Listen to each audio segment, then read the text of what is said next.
So stick around as we got a lot to cover here on the program, and we will start off with very big news in the world of sponsorships and RSNs and sports wagering, because guess who is taking over Diamond Sports sponsorship package? It is going to be FanDuel.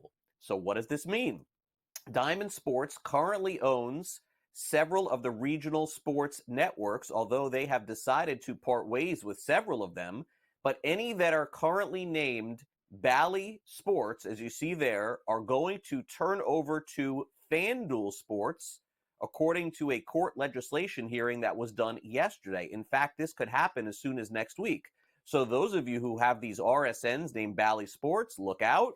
They're going to be called FanDuel starting next week. Very interesting development there. Now, let's get to some Major League Baseball action. Yesterday, the Los Angeles Dodgers spoiled the return of playoff baseball to Citi Field. In fact, Kike Hernandez hit a home run, and so did Shohei Ohtani.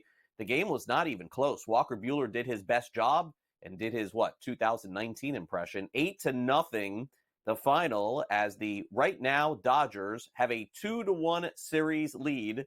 They play another game today, and it feels like an important one for the Mets. They're going to be up against it, certainly, with the Dodgers pitching staff now getting a little bit stronger and their top pitcher going later today. But first, let's go back to last night as Kike Hernandez delivered the early shot that put the Mets down several runs, and the Dodgers rolled from there. Here's Kike.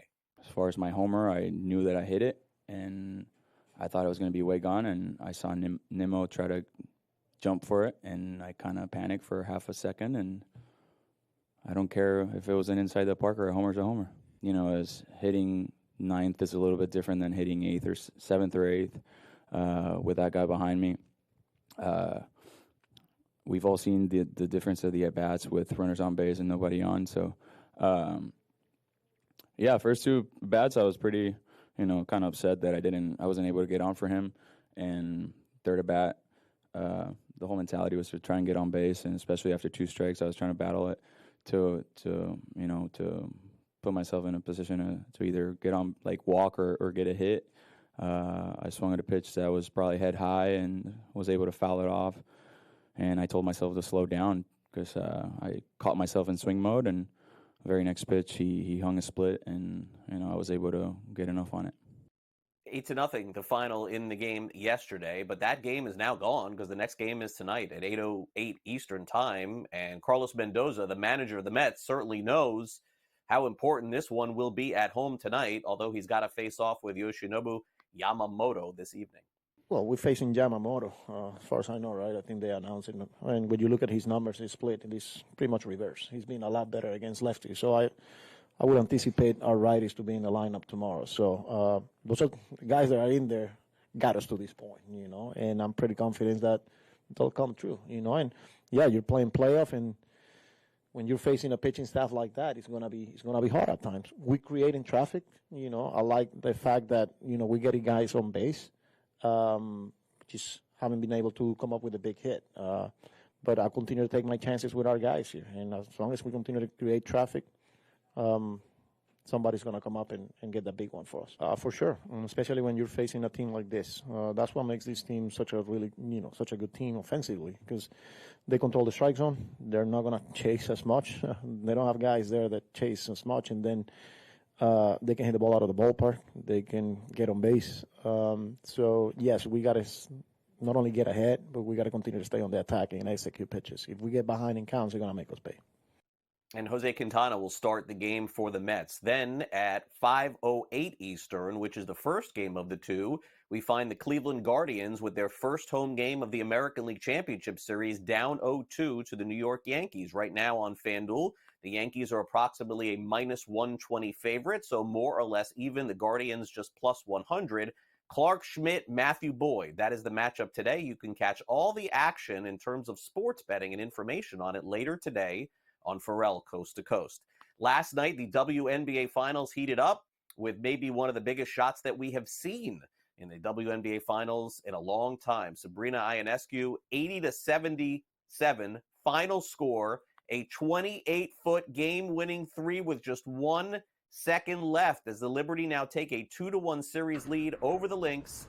And in this 5-game series are 1 game away from winning it all. The Lynx had a 15-point lead and ended up blowing it.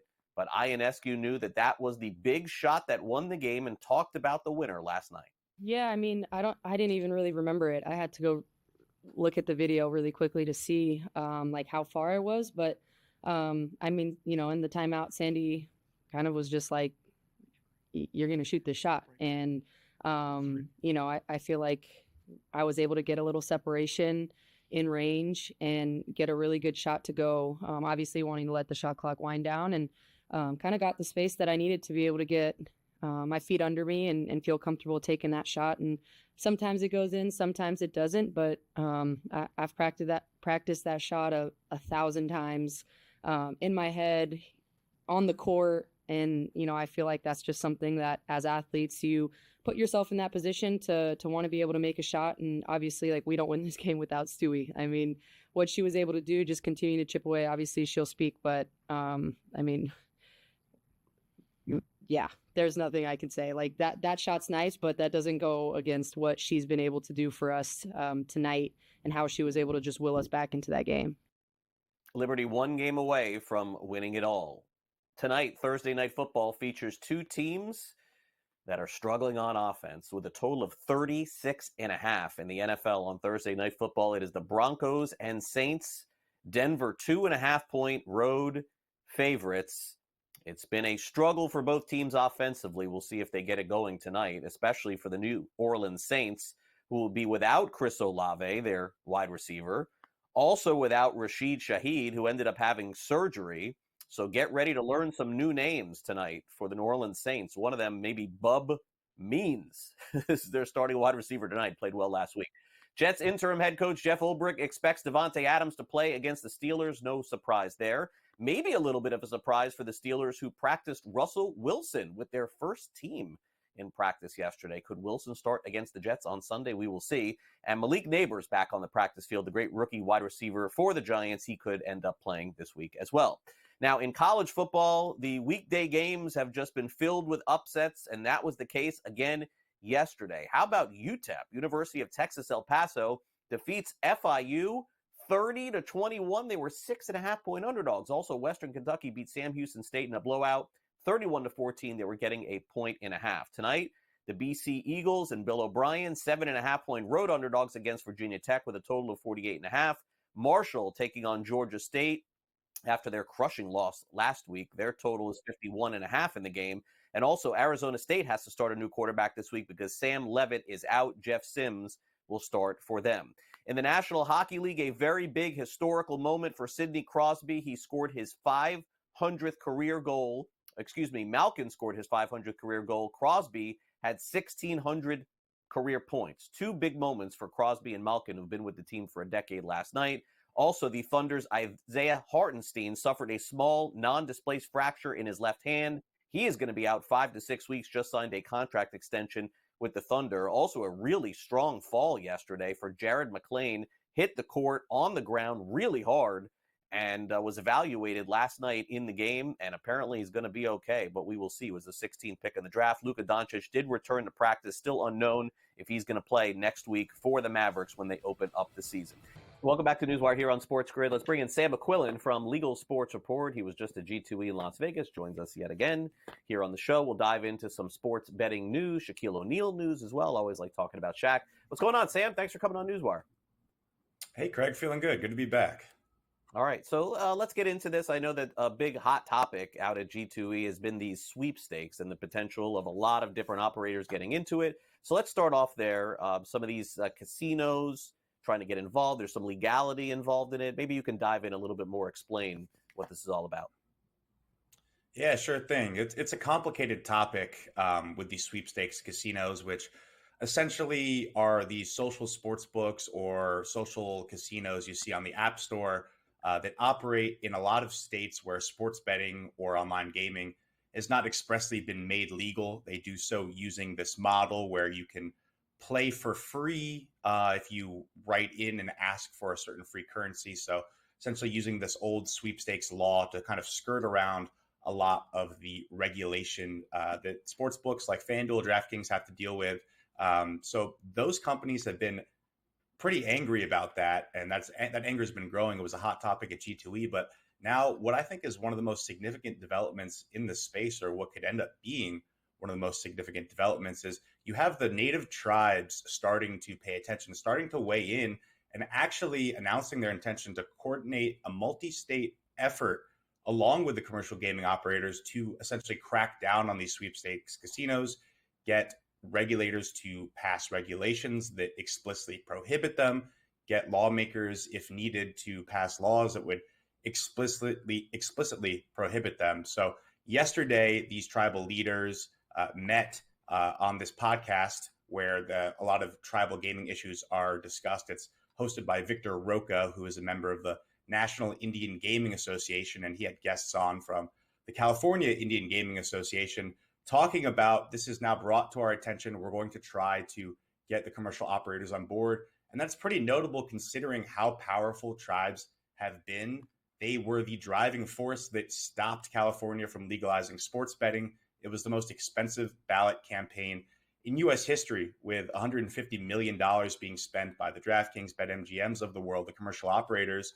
And it only got 18% of the vote. It was the first state where sports betting was brought to the ballot, where people voted against it. So that's no small feat, especially in a state as large as California. And they also prevented sports betting from getting to the ballot in the first place in Florida. So these are very powerful tribes in terms of their influence on allowing gaming to happen, allowing it not to happen. But it's sort of an unlikely alliance here. There's that old proverb, the enemy of my enemy is my friend, where the tribes were the ones fighting the commercial operators, but now they could be uniting on this issue. I caught up with the American Gaming Association, who is the industry lobby for the commercial operators, and they said they'd be more than pleased to work with the tribes together on this issue to crack down on sweepstakes and other forms of fantasy sports that some states have determined blur the line with sports betting. The Sports Betting Alliance, which was behind the California initiative, they didn't commit to working with the tribes, but they said they're happy to see more attention brought in this space as well. So meanwhile, the sweepstakes themselves, they're forming new groups trying to argue that, we need regulation that clarifies we are okay. The law is not being interpreted right by these groups. So they're on the other side of this issue. Tribes obviously don't want their exclusive gaming rights infringed upon, and the sports books want their competitors in this space to pay their fair share. So I think it's one of the most significant developments in this space. We'll have to see what this multi-state effort looks like with them coming together, with the commercial operators working with the tribes. But these are groups that have historically, been opposed.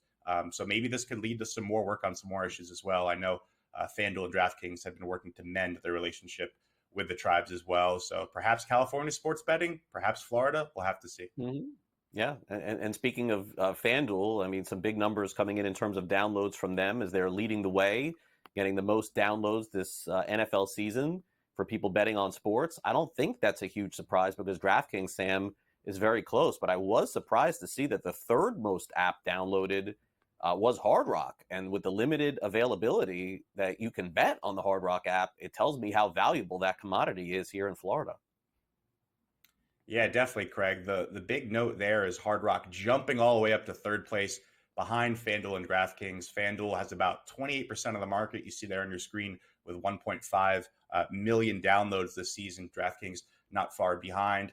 But Hard Rock jumping in right after they obviously went live last year in Florida. So it's been a huge state for them.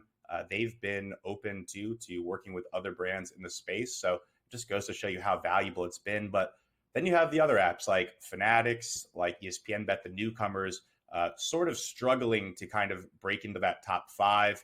Pretty notable that Caesars has dropped all the way down to 8th place. So it's going to be an interesting rest of the season. It's kind of just FanDuel and DraftKings leading the way right now. But the good news for the industry overall is that downloads are up 16% on the year, and they were up 16% last week for the season as well. So it's really interesting to see more people downloading the apps, even with states not legalizing. We haven't had a new state launch in a while. North Carolina was the last one. There's none really on the horizon. Maybe you have Missouri in the future, maybe South Carolina, but those are years away and who really knows? So you're seeing the sports books now focus on making sure their customers are more profitable. You're seeing that with a ton of parlays being marketed towards them. And you're also seeing it with the promotional spend. I think it's really notable that you still have all this growth, right? When the promos are actually dropping off and they're not giving out the huge $5,000 deposit matches like they did in years past. FanDuel actually talked about that in their recent investor day. It's about sending promos to sort of the right people, figuring out which customers promos are a really good return on investment on, and figuring out who not to send them to. Someone who maybe goes and downloads the app and, okay, now I'm done with it, I'm going to move on to the next book. So interesting to see all this growth despite the states slowing, despite the promos falling off, and all the newcomers in the space sort of shaking it up as well. So it'll be really interesting to see, throughout this football season. It's obviously the biggest time of year for the sports books, kind of where this goes. I'd imagine FanDuel and DraftKings stay on the top, and then you have these other sort of Hard Rocks, Fanatics, ESPN Bet trying to gain more of a foothold as the year goes on. Yeah, it's definitely fascinating to see. I think Hard Rock being third there, I just never would have guessed that ahead of some of these sports betting operators. But it just shows you the interest level, I think, in Florida and the appetite for it in sports betting. All right, a player that used to play in Florida for many years in the NBA, Shaquille O'Neal with the Magic, Shaquille O'Neal with the Heat, also played for the Lakers, of course. I think he played for Boston, maybe Cleveland too, at the end of his career. I don't remember. Played with a lot of teams. NBA season starting, and Shaquille O'Neal is now a partner for DraftKings. I guess this really shouldn't surprise anybody going into the season, because anybody who's popular, who can engage and get more people going, and Shaq definitely, with a lot of his followers on social media, is definitely one of those. Yeah, definitely. It's no surprise that DraftKings, obviously a company with a lot of money, we just talked about how well they're doing, throwing more money at a big media personality. What I think is really interesting here is, so Shaq works for Inside the NBA, right? And they have their own contract with FanDuel to promote the FanDuel Sportsbook on the show. Shaq, I mean, you see him in a ton of commercials. You just listed all the teams he played on. I think he played on Phoenix as well. Obviously, he's very well known, but his big platform is on that show. So you have another case of where there's this guy working for DraftKings, but also kind of promoting FanDuel's product. You've seen the same thing with Stephen A. Smith with ESPN Bet. He does the commercials, see his face on a cab, and then you go over to his own show he has, and he's talking about prize pick selections. So it's another kind of development in this weird space where all these sports books are throwing money. I wouldn't be surprised if eventually down the road we have it sort of written into these contracts where, hey, you can't have your own kind of sports betting partner if we have our own. It'd be like if I hopped up on the show wearing a different network shirt. It just kind of a weird thing. So we'll have to keep kind of seeing what happens in this space if the sports books become more keen to this sort of relationship or not. Yeah, they do. All right, Sam, great to catch up. Thanks again. Yep. Thanks, Greg.